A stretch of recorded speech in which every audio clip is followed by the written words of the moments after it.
Match ஃபிக்ஸிங்க்கு அப்புறம் கங்குலி எப்படி தேவைப்பட்டாரோ, அதே மாரி 2007 வேர்ல்டு கப்ல மானபங்கப்பட்டு குரூப் ஸ்டேஜ்ல அடிச்சு நம்மள வெளிய தொரத்திட்டானுங்க.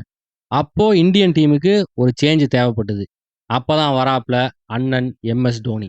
ரொம்ப காலமா ஐசிசி ட்ராஃபியவே மோந்து பார்க்காம சுத்திட்டு இருந்த இந்தியா, டோனி தலைமையில ஃபர்ஸ்ட் T20ய அடிக்கிறாங்க. அதுக்கப்புறம் டோனிய பெர்மனன்ட் ஒன் டே கேப்டனா மாத்துறாங்க. அப்புறம் அனில் கும்ப்ளே வேற ரிட்டயர் ஆக போற டைம் ஆயிப்போச்சு. அந்த காரணத்தினால டெஸ்ட்லயும் சரி, ஒன் டேலயும் சரி, அதுக்கப்புறம் T20 முக்கியமான மேட்டர் ஆயிப்போச்சு. இந்த 3 ஃபார்மேட்டுக்குமே ஒரே ஒரு கேப்டன் தான் அண்ணன் எம்.எஸ். தோனியா மாறுறாப்ல.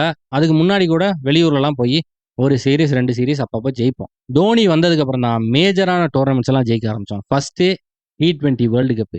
2011 வேர்ல்டு கப்ப தட்டி தூக்குறாப்ல. அதுலயும் அந்த கடைசியில ஒரு சிக்ஸா போட்டு தலைவன் பண்ண சம்பவத்துக்கு இன்னும் அடிமையா பல பேர் சுத்திட்டு இருக்கானுங்க. அனில் கும்ப்ளே, சௌரவ் கங்குலி, டிராவிட், சச்சின் இவங்கெல்லாம் வந்து கரியரோட எண்டுக்கு வந்துட்டாங்க. அப்ப டோனி என்ன பண்றாப்ல, இளந்தாரி பசங்களா புடிச்சு டீமுக்குள்ள போடுறாப்ல. யுவராஜ் சிங் ஜடேஜாவா மாறினாப்ல. வீரேந்திர சேவாக் ரோஹித் சர்மாவா மாறினாப்ல.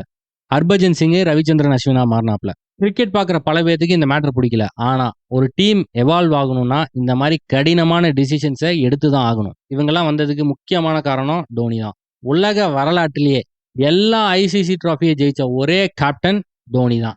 டோனி கேப்டன்சி மட்டும் கொடூரமா பண்ணல, பேட்டிங் அதை விட ரண கொடூரமா பண்ணிட்டு இருந்தாப்ல. 2014ல போதும்பா டெஸ்ட் கேப்டன்சில இருந்து நான் விலகிக்கிறேன் அப்படின்னு சொல்லிட்டு விலகிட்டாப்ல. 2020 ஆகஸ்ட் 15ஆம் தேதி அன்னைக்கு ஃப்ரம் 1929 கன்சிடர் மீ ரிட்டையர்னு போட்டு அதுக்கப்புறம் தலைவன் நேரா விவசாயியா மாறி போய் விவசாயம் பண்ண ஆரம்பிச்சிட்டான்.